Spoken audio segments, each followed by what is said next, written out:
News first channel ವೀಕ್ಷಕರಿಗೆ ಭವಿಷ್ಯ ಈ ದಿನ ಕಾರ್ಯಕ್ರಮಕ್ಕೆ ಸ್ವಾಗತ. ಮೇಷರಾಶಿಯವರು ಮನಸ್ಸಿನಲ್ಲಿರ್ತಕ್ಕಂತಹ ಕೆಲವು ನಿರ್ಧಾರಗಳನ್ನು ಬದಲಾವಣೆ ಮಾಡಿ ಗಟ್ಟಿಯಾದ ನಿರ್ಧಾರವನ್ನು ಮಾಡಬೇಕು. ಯಾವುದೋ ಒಂದು ನಿರ್ಧಾರ ತೀರ್ಮಾನಕ್ಕೆ ಬಂದಿರ್ತೀರಿ, ಇದಾಗದೇ ಇದ್ದರೆ ನೋಡೋಣ ಅನ್ನುವಂತಹ ಭಾವನೆಗಳಿದ್ದರೆ ವ್ಯಾವಹಾರಿಕವಾಗಿ ಅದು ನಿಮಗೆ ಹೊಡೆತವನ್ನು ಕೊಡುತ್ತೆ. ಆ ರೀತಿಯ ಮನಸ್ಥಿತಿಯನ್ನು ಗಟ್ಟಿಯಾದಂತಹ ನಿರ್ಧಾರಕ್ಕೆ ಬದಲಾಯಿಸಬೇಕಾದಂಥದ್ದು ಅತಿ ಮುಖ್ಯವಾಗುತ್ತೆ. ಉತ್ತಮವಾದಂತಹ ಅನುಭವವುಳ್ಳ ವ್ಯಕ್ತಿಗಳು ನಿಮ್ಮ ಸಂಪರ್ಕಕ್ಕೆ ಬರ್ತಾರೆ. ಅವರಿಂದ ಒಳ್ಳೆಯದನ್ನು ನೀವು ಸ್ವೀಕಾರ ಮಾಡಬೇಕು, ಸಲಹೆಗಳನ್ನು ಸ್ವೀಕಾರ ಮಾಡಬೇಕು, ಮಾರ್ಗದರ್ಶನವನ್ನು ಪಡಿಬೇಕು ಅನ್ನುವಂಥದ್ದು. ಇಂಜಿನಿಯರಿಂಗ್ ವಿದ್ಯಾರ್ಥಿಗಳಿಗೆ ಸೂಕ್ತ ಮಾರ್ಗದರ್ಶನ, ಸೂಕ್ತವಾದಂತಹ ಸಲಹೆ ಸಿಕ್ಕುವಂಥದ್ದಿದೆ. ವೈಯಕ್ತಿಕವಾದಂತಹ ಪ್ರತಿಷ್ಠೆಗೋಸ್ಕರವಾಗಿ ಹಣ, ಗೌರವ ಎಲ್ಲವನ್ನು ಕಳ್ಕೊಳ್ತೀರಿ. ಇದರ ಬಗ್ಗೆ ಎಚ್ಚರ ಇರಬೇಕಾದಂಥದ್ದು. ಬೇರೆಯವರ ಮಾತನ್ನು ಗೌರವಿಸ್ತಕ್ಕಂತಹ ಸೌಜನ್ಯ ಬೆಳೀಬೇಕಾದಂಥದ್ದು. ಮೊಂಡುತನ, ಹಠದ ಸ್ವಭಾವ ಇದನ್ನು ಕಡಿಮೆ ಮಾಡಿಕೊಂಡ್ರೆ ಬಹಳ ಒಳ್ಳೆಯದು ಈ ದಿವಸಕ್ಕೆ ಅಂತ ಹೇಳಬೇಕು. ಇಷ್ಟದೇವತಾ ಪ್ರಾರ್ಥನೆಯನ್ನು ಮಾಡಿ ಶುಭವಾಗಿ. ವೃಷಭ ರಾಶಿ, ವ್ಯಾವಹಾರಿಕವಾಗಿ ಇರತಕ್ಕಂತಹ ಯಾವುದೋ ಒಂದು ಗೌಪ್ಯವಾದ ವಿಷಯವನ್ನು ನೀವು ಬಹಿರಂಗಪಡಿಸದೇ ಇರದೆ ಒಳ್ಳೆಯದು ಅಂತ ಹೇಳಬೇಕಾದಂಥದ್ದು. ಇಲ್ಲದೇ ಇದ್ದರೆ ಆ ವಿಷಯದಿಂದ ಬೇಕಾದಷ್ಟು ದುರುಪಯೋಗಗಳು ಬೇರೆಯವರಿಂದ ನಡೆಯುತ್ತೆ ಅಂತ ಹೇಳಬೇಕು. ಸತ್ಯಶೋಧನೆಯನ್ನು ಮಾಡಿ ಯಾವುದು ನಿಜ ಅದನ್ನು ಕಂಡುಹಿಡಿತಕ್ಕಂತಹ, ಅದರ ಹಿಂದೆ ಹೋಗ್ತಕ್ಕಂತಹ ಪ್ರಯತ್ನಗಳು ನಿಮ್ಮದಾಗಲಿ. ಹೆಚ್ಚು ನಿಯಮವನ್ನು ಮಾಡಿದರೆ ದಾರಿ ತಪ್ಪಬಹುದು ಅಂತಕ್ಕಂತಹ ಎಚ್ಚರ ನಿಮಗಿರಲಿ. ಅದು ಮಕ್ಕಳಿಗಾಗಲಿ, ಮನೆಯಲ್ಲಾಗಲಿ, ಅಥವಾ ವ್ಯಾವಹಾರಿಕವಾಗಲಿ, ನಿಮ್ಮ ಕೈ ಕೆಳಗೆ ಕೆಲಸ ಮಾಡ್ತಕ್ಕಂಥವ್ರ ವಿಚಾರದಲ್ಲಾಗಲಿ, ಇದೆಲ್ಲ ಸೂಕ್ಷ್ಮಗಳನ್ನು ಇಟ್ಟುಕೊಂಡು ವ್ಯವಹರಿಸಬೇಕಾಗತ್ತೆ. ಮಕ್ಕಳನ್ನು ಸ್ವತಂತ್ರವಾಗಿರೋದಕ್ಕೆ ಬಿಡಿ. ಅರ್ಥಾತ್ ನಾವು ಅವ್ರನ್ನ ಕಂಟ್ರೋಲ್ ಮಾಡೋದೇ ಬೇಡವಾ ಅನ್ನುವಂತಹ ದುಸ್ತರ್ಕವನ್ನು ಮಾಡೋದನ್ನು ಬಿಟ್ಟು ಮಕ್ಕಳಿಗೆ ಸ್ವತಂತ್ರ ಕೊಟ್ಟ ಹಾಗೂ ಇರಬೇಕು. ನಿಮ್ಮ ಮಾತನ್ನು ಕೇಳುವ ರೀತಿಯಲ್ಲೂ ಇರಬೇಕು. ಆ ರೀತಿಯಲ್ಲಿ ನೀವು ಸರಿಯಾದಂತಹ ಶಿಕ್ಷಣವನ್ನು ಕೊಡಬೇಕು ಅಂತ ಅರ್ಥ. ಮಕ್ಕಳಲ್ಲಿ ಸಿಟ್ಟಾಗಲಿ, ವೈರತ್ವ ಆಗಲಿ, ದ್ವೇಷ ಆಗಲಿ ಹೆಚ್ಚಾಗೋದಕ್ಕೆ ನೀವು ಕಾರಣ ಆಗಬಹುದು. ಅದು ಮನೆಗೆ ಕಂಟಕವಾಗಿಬಿಡುತ್ತೆ. ಅದನ್ನು ಆಲೋಚನೆಯಲ್ಲಿಟ್ಕೊಳ್ಳಿ. ಅನಗತ್ಯವಾಗಿ ಆಭರಣಗಳನ್ನು ಧರಿಸಿಕೊಂಡು ಓಡಾಡ್ತಕ್ಕಂಥದ್ದು ಬೇಡ.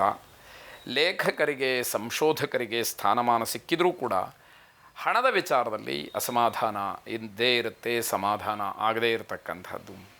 ಹೆಂಗಸರ ದ್ರವ್ಯ, ಹಣ ಇದಕ್ಕೆ ಕುತ್ತು ಬರತಕ್ಕಂತಹ ಸಾಧ್ಯತೆಗಳು ಹೆಚ್ಚಾಗಿದೆ. ಎಚ್ಚರಿಕೆ ಇರಲಿ.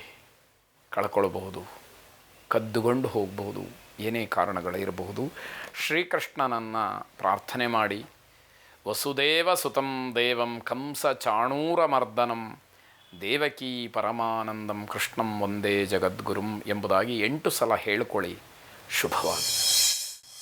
ಮಿಥುನ ರಾಶಿ, ಎಲ್ಲವೂ ಚೆನ್ನಾಗಿದೆ, ಎಲ್ಲ ಅನುಕೂಲತೆಗಳು ನನ್ನ ಹತ್ರ ಇದೆ ಅಂತ ಹೇಳಿ ದುರಹಂಕಾರದಿಂದ ಅಧಿಕಾರವನ್ನು ಚಲಾಯಿಸ್ತೀರಿ.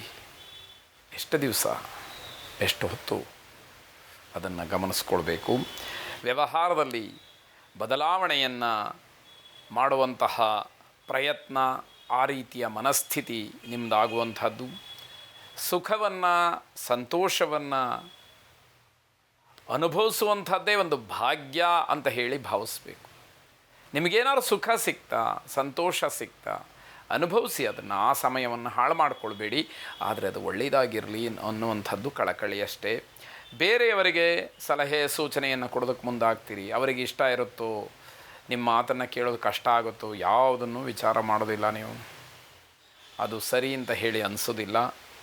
ಉತ್ತಮವಾದಂತಹ ಭೋಜನ, ಲೌಕಿಕವಾದಂತಹ ಆನಂದ ನಿಮಗೆ ಈ ದಿವಸ ಸಿಕ್ಕುವಂಥದ್ದು. ಸಂಗೀತ ಮತ್ತು ಮನೋರಂಜನೆಯಲ್ಲಿ ಕಾಲವನ್ನು ಕಳೀತಕ್ಕಂಥದ್ದಿದೆ. ನೀವು ನಿರೀಕ್ಷೆ ಮಾಡಿದಂತಹ ಲಾಭವಾಗಲಿ, ಹಣ ಆಗಲಿ ನಿಮ್ಮ ಕೈ ಸೇರೋದಿಲ್ಲ. ಇದರ ಬಗ್ಗೆ ಗಮನ ಇರಬೇಕು. ಸುಬ್ರಹ್ಮಣ್ಯ ಸ್ವಾಮಿಯ ಪ್ರಾರ್ಥನೆಯನ್ನು ಮಾಡಿ ಶುಭವಾಗಿ. ಕರ್ಕಾಟಕ ರಾಶಿ, ಮನೆಯಲ್ಲಿ, ನಿಮ್ಮ ಕಚೇರಿಯಲ್ಲಿ ಎಲ್ಲಾದರೂ ಸರಿ ಕಳ್ಳತನಕ್ಕೆ ಅವಕಾಶವಾಗುತ್ತೆ, ಕಳ್ಳತನವಾಗಬಹುದು ಅನ್ನುವಂಥದ್ದು. ದೂರದ ಸಂಬಂಧಿಕರ ಜೊತೆಯಲ್ಲಿ ಜಗಳವನ್ನು ಮಾಡ್ತೀರಿ, ಅದು ದ್ವೇಷವಾಗಿ ಪರಿಣಮಿಸ್ತಕ್ಕಂಥದ್ದಾಗುತ್ತೆ. ನಿಮಗಿಂತ ಬಲಶಾಲಿಗಳ ಜೊತೆಯಲ್ಲಿ, ಗಟ್ಟಿಯಾಗಿರತಕ್ಕಂಥವರ ಜೊತೆಯಲ್ಲಿ ಸ್ಪರ್ಧೆಯನ್ನು ಮಾಡಬೇಡಿ. ಅದು ಆರ್ಥಿಕವಾಗಿ, ವ್ಯಾವಹಾರಿಕವಾಗಿ, ವಿದ್ಯೆಯಲ್ಲಾಗಲಿ, ಯಾವ ವಿಷಯದಲ್ಲಿ ಬೇಕಾದರೂ ಆಗಲಿ. ತಿಳಿಬೇಕು, ಕಲಿಬೇಕು ಅನ್ನುವಂತಹ ಹಂಬಲ ಬೇರೆ, ಸ್ಪರ್ಧೆ ಮಾಡುವಂಥದ್ದು ಬೇರೆ. ಇದರ ಎಚ್ಚರ ಇರಲಿ. ಮುಂಚಿತವಾಗಿ ನಿರ್ಧಾರವಾದಂತಹ ವಿಚಾರಗಳು ತತ್ಕ್ಷಣದಲ್ಲಿ ಬದಲಾವಣೆ ಆಗೋದರಿಂದ ದೊಡ್ಡ ಮಟ್ಟದ ತೊಂದರೆಯಾಗತ್ತೆ. ಆತುರವಾದಂತಹ ನಿರ್ಧಾರಗಳು ಒಳ್ಳೆಯದಲ್ಲ.